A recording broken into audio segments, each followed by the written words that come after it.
Hello students, so today's topic is DNA damage and repair mechanism. Yes, मैं आपको पहले भी बताई हूँ बेटा कि जब भी आपको कोई पीपीटी बनाना है, आप कोई पीपीटी कहीं प्रेजेंट करना चाह रहे हैं, so just go through the topic, whatever it is related to the topic, read it carefully and find out the different images related to that topic. Yes, तो आप उनको ढूंढिए and then here's the outline of this topic. मैंने outline में क्या क्या include किया, like अब आप डीएनए डैमेज बताने आ रहे हैं या सपोज टू भी आपका स्लाइड डीएनए डैमेज से रिलेटेड है, तो you must add something related to DNA कि डीएनए क्या है, then introduction related to DNA damage क्या है, and then repair mechanism, then types of DNA damage and repair mechanism, and then conclusion. Here's the simple figure of DNA.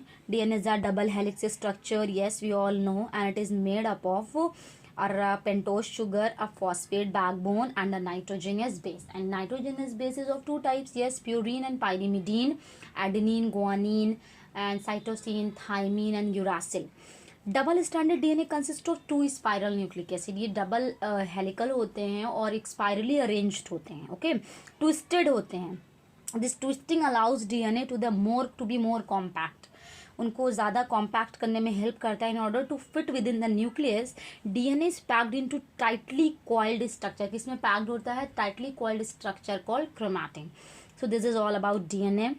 And DNA is a hereditary material, yes, we all know. So this is very important part. Now introduction.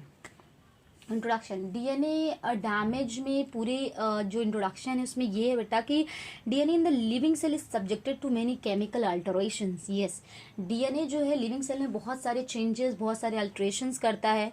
In human cells both normal metabolic activities and environmental factors. Metabolic activities human के cells में होती हैं और environmental factors such as UV light and radiation can cause DNA damage. These are the factor responsible. Now many of these lesions cause structural damage to the DNA molecule. कुछ ऐसे होते हैं जो डीएनए मॉलिक्यूल के structure को damage करते हैं and can alter and eliminate the cell's ability to transcribe the gene. Yes, वो क्या कर देते हैं, उसकी एबिलिटी या उसको एलिमिनेट कर देते हैं कि वो फिर जीन को ट्रांसक्राइब नहीं कर सकता, उसके प्रोसेस को स्टॉप करता है, रोक देता है. और उसके बाद क्या होता है, other lesions include harmful mutations. कुछ ऐसे लेशंस होते हैं जो हार्मफुल म्यूटेशंस को इंड्यूस करते हैं in the cell's genome which affect the survival of its daughter cell. जो किस चीज़ को अफेक्ट करता है, उसके डॉटर सेल के सर्वाइवल को. Now the genetic information encoded in the DNA has to remain uncorrupted. Yes, जो जेनेटिक इन्फॉर्मेशन है बेटा वो क्या होना चाहिए, रिमेन अनकरप्टेड होना चाहिए, जो इनकोडेड होता है. Now next here is the DNA damage. This is a simple structure related to DNA damage. इस तरीके से डैमेजेस होते हैं डीएनए में. कभी उनके टेम्पलेट्स स्ट्रैंड जो हैं वो ब्रेक होते हैं, डबल स्ट्रैंड ब्रेक होता है, कभी सिंगल स्ट्रैंड, कभी बेस मिसिंग हो जाती है.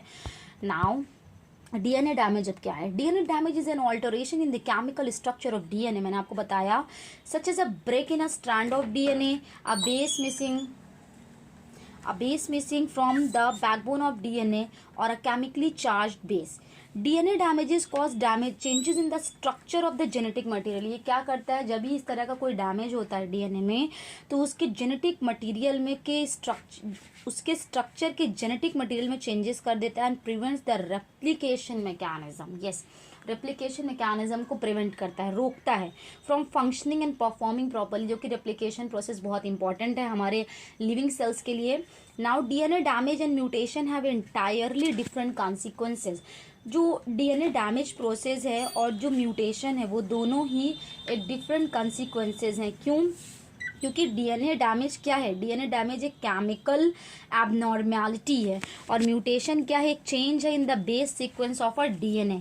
और डीएनए डैमेज को रिकॉग्नाइज कर सकते हैं एंजाइम्स के थ्रू, बट म्यूटेशंस को ऐसा नहीं कर सकते. Now DNA damage can be correctly repaired. Okay, इसको रिपेयर किया जा सकता है. That is the undamage sequence of DNA is available for copying, but mutation once inherited can not be repaired. अगर वो एक बार इनहेरिट हो जाता है तो उसे कभी फिर रिपेयर नहीं कर सकते.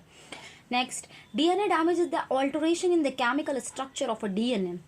डीएनए डैमेज जो है वो और मैंने बताया कि वो अल्टरेशन होता है केमिकल स्ट्रक्चर ऑफ डीएनए में और वो बहुत सारे फैक्टर्स के थ्रू होता है. Like they can be single base alterations. Yes, single base हो सकते हैं, टू बेस हो सकते हैं, क्रॉस लिंकिंग डैमेज हो सकता है. Single base alteration can be of many types like depurination, deamination and alkylation etcetera. Alkylation क्या होता है? Addition of alkyl groups, yes, to DNA which damages to base structure. Next deamination क्या होता है? Deamination में एक चीज होता है बेटा, hydrolytic removal of amine groups. Amine groups का रिमूवल किया जाता है फ्रॉम अ डीएनए मॉलिक्यूल। और डीप्यूरिनेशन क्या होता है? लॉस और रिमूव, जो प्यूरिन और पायरिमिडीन बेसिस में जो होते हैं उसमें जो उनका बेस का लॉस या रिमूवल हो जाता है, दैट इज डीप्यूरिनेशन।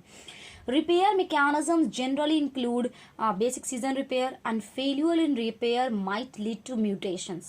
Mutations cause कर देते हैं which are mostly irreparable. मैंने आपको बताया कि mutation अगर once inherit हो गया तो फिर मुश्किल है उसको कभी भी change करना. Now next is DNA repair. Here's the structure. Now what is DNA repair? DNA repair is a collection of process. बहुत सारे process का एक collection है by which cell identifies and corrects damage to the DNA molecules. और वो क्या करता है? DNA molecule के damage को correct करता है. Genetic variations are important. Yes, this is very important line for evolution, but the survival of the individual demands genetic stability. Evolution तो important है, सॉरी जेनेटिक इवोल्यूशन जो है वो important है, और जेनेटिक वेरिएशंस आप कह सकते हैं, बट जो जेनेटिक स्टेबिलिटी है वो इंडिविजुअल डिमांड करता है. क्यों? For the survival and for the next generation also. Maintaining genetic stability requires extremely accurate mechanism. और जेनेटिक स्टेबिलिटी को मेंटेन करने के लिए बहुत सारे एक्यूरेट मैकेनिज्म की ज़रूरत होती है, like replicating and repairing many accidental lesions that occur in DNA, ताकि जो नेक्स्ट जनरेशन हो वो प्रॉपर आए. ठीक. The rate of repair depend upon many factors including cell type, age of the cell and the environment. इन सारी चीज़ों पर डिपेंड करता है repair mechanism. So next type of DNA damage